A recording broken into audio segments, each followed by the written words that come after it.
Yardage back at the 38. Looking at a 2nd and 11 now after the loss. On play action, now Rodgers. He completes that to Garrett Wilson. And he'll be taken down, but not before he gets into enemy territory.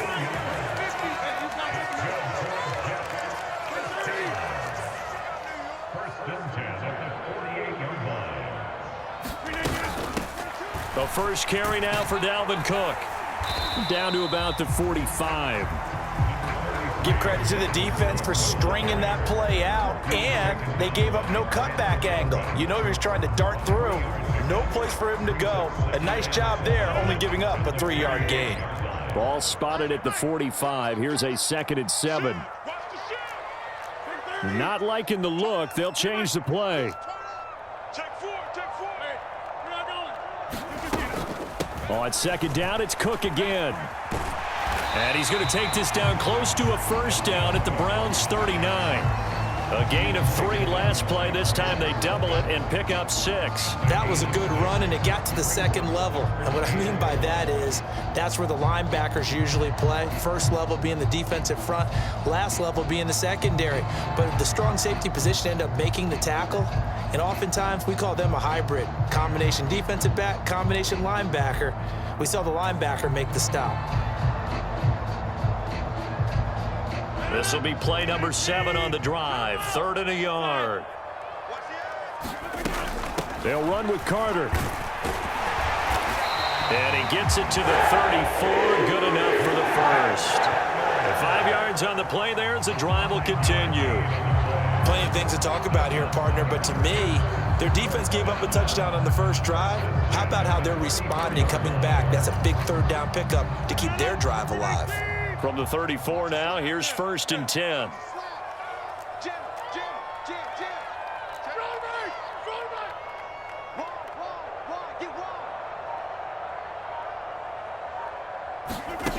Now Rodgers. Setting up the screen for Cook. And this will leave him a yard short. Nice pickup of 9 yards on 1st down. 2nd down and a yard. Brings up 2nd and 1 at the 26.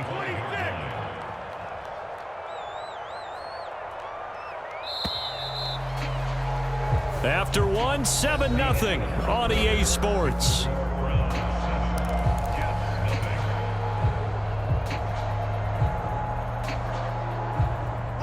Just need a yard here. 2nd and 1.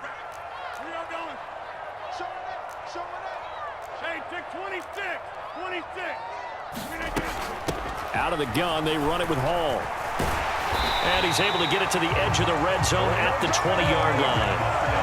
A gain of 5, good enough for the first down. 2nd and 1 is often an invitation to take the big shot downfield. I bet the offensive lineman said, are you kidding? We just get on our backs and let's go get the first down. They love being physical.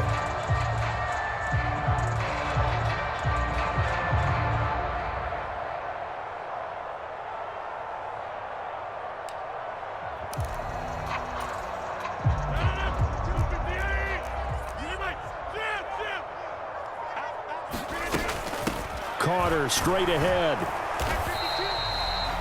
2 yards on the carry there. It'll be 2nd down. At the 18-yard line. 2 yards on the pickup. It's 2nd and 8. Mike 22, he's coming. 22's coming. Mike. To throw is Rodgers. Flush to his right. And this will be caught in the end zone. Touchdown, Jets. Aaron Rodgers hitting Alan Lazard. And the Jets are an extra point away now from tying this ball game. Well executed there offensively. Defense looked a little confused, but he found his receiver, and that one good for 6 points. And the payoff we just saw there tells us how many times they ran this play in practice over the past few weeks, because they executed that flawlessly right here on game day when the situation arose. Zuerlein connects on the extra point, and we are tied at 7.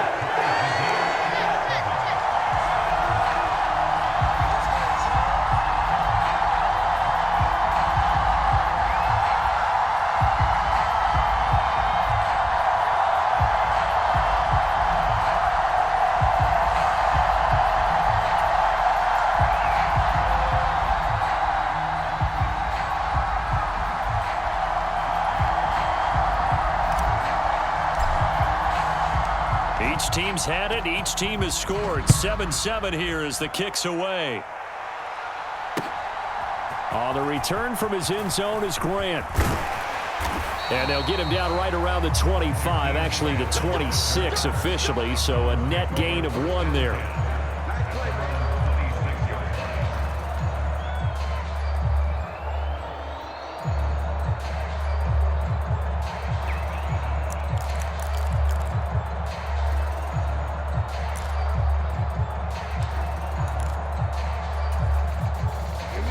The Browns drive about to get started.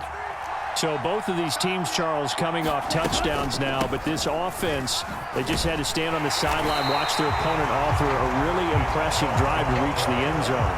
Yeah, and I think you're not telling yourself the truth if you don't think there's some one-upsmanship going on right now, because they just had their touchdown answered by a drive of double-digit plays that also found the end zone.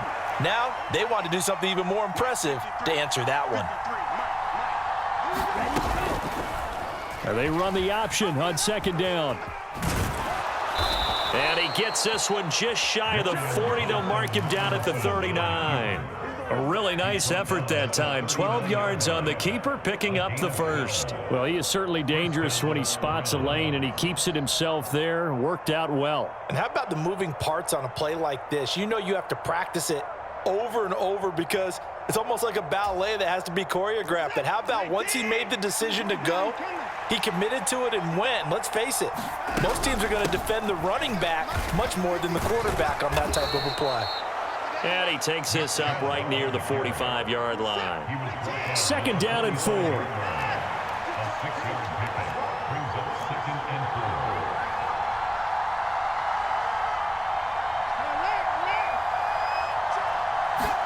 4. They'll try the air now with Watson. Under pressure now, Watson, and down he goes. Second quarter, 2 minutes to go. Tie ball game.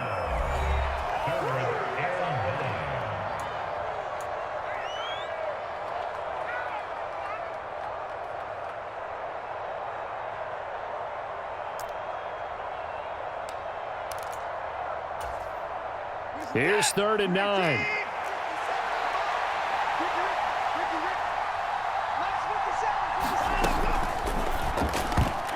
And that is incomplete. I like the calmness of how he played the ball here. No panic in his eyes as that throw arrived. Tracked it from the moment it left the quarterback's hand, and that's just where he needed to be to knock it away.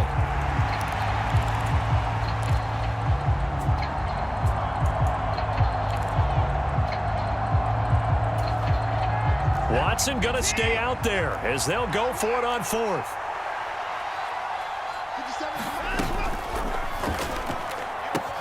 Pass taken in by his big tight end. And he'll work it across midfield inside the 45. A curious decision to go for it, but it pays off with a first down. Well, they picked up the first down, but I'm just going to say it. I didn't like it before the ball was snapped, and I don't like it now that they picked it up. Think about field position on their own side of the 50. They don't get it. They put their defense in a bad spot, and it's just not a decision that pays off very often. Well, it wasn't 4th and a yard. There was some meat on that bone. There really was. Fortunate to get it in that situation, but not a call I would make very often. It's a 7-yard carry to set them up with a 2nd and 3. That's a strong pickup right there on first down, and as this drive goes on, we're seeing an offensive line and running game imposing its will.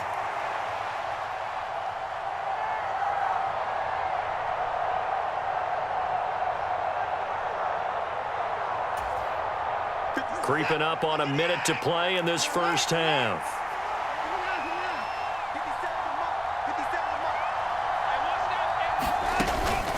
Off of play action, it's Watson. And the Jets pressure too much as down he goes. Play number 9 on the drive coming up, and they need 9 yards on 3rd down.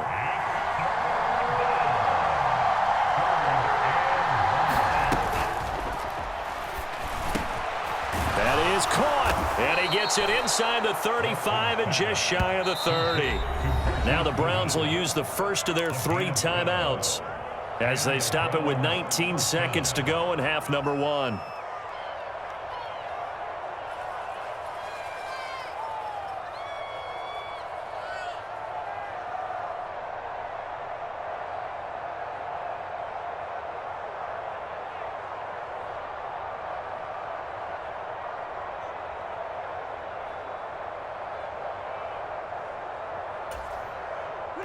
Line of scrimmage, the 31 now on 1st and 10. From the gun, here's Watson. Oh, it's intercepted. A drive killer there. Picked up by Jordan Whitehead. And the Jets are going to get it back here just past the 35. That throw, Charles, over the middle of the field, and a few too many bodies in there got picked. That's a normal situation, too, isn't it? No matter how hard you try and spread the field sometimes, there's always going to be a traffic jam, it feels like, towards the middle. And if there's any type of a missed throw, or maybe the ball's tipped, or just too many bodies in the area, an interception can result. The New York offense taking over for their next possession. And with decent starting field position, there may be only a couple completions away from field goal range. So after the INT, it's Rodgers. Taking a deep shot here for Hardman. A fight for it, and this is caught. What a catch. Now a timeout taken. Perhaps a chance for one more quick play and then another timeout if they hurry. We'll see. Typically with catches like that, we talk about the height of the wide receiver, but he's one of the shorter receivers in the NFL. And it doesn't seem to matter, does it? Put the tape measure away. How about some of these guys under 6 feet tall? Antonio Brown, T.Y. Hilton, and Super Bowl 53 MVP, Julian Edelman. They'll bring a receiver in motion left. Check 26, check 26. To throw, it's Rodgers. He's going to get this one down to Cook. A good display of power, but it will only get him just inside the 5 to the 4. Now whistles and a timeout with 3 seconds left in the first half.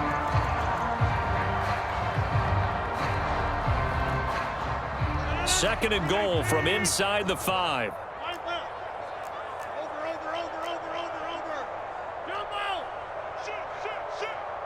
Now receiver in motion left. A final shot before half for Rodgers. Touchdown! Dalvin Cook as time expires in the first half. And the Jets have taken the lead on the final play of the first half. Big decision there. They say forget the field goal and go for it, and it pays off. I wonder who was in the ear of the head coach on this one. Did he make this call on his own?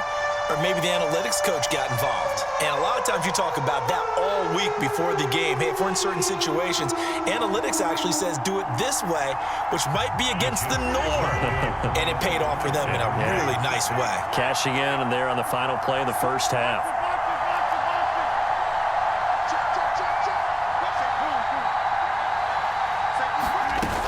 Cook, they'll try and run it. And he will get into the end zone. So a perfect finish to the half. They get the touchdown on the final play, and 2 more for good measure. So we've hit intermission. It's halftime. This is the NFL, and it's a presentation of EA Sports. Okay, Coach, appreciate it. A 1-touchdown game here as we get set to resume play in the second half.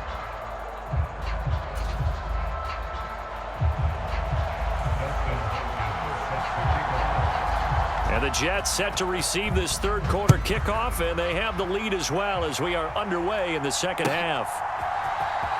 Hardman going to bring it out of the end zone. Oh, a good return up past the 30. Past midfield. Mecole Hardman, one man to beat, and he will score. Touchdown, Jets.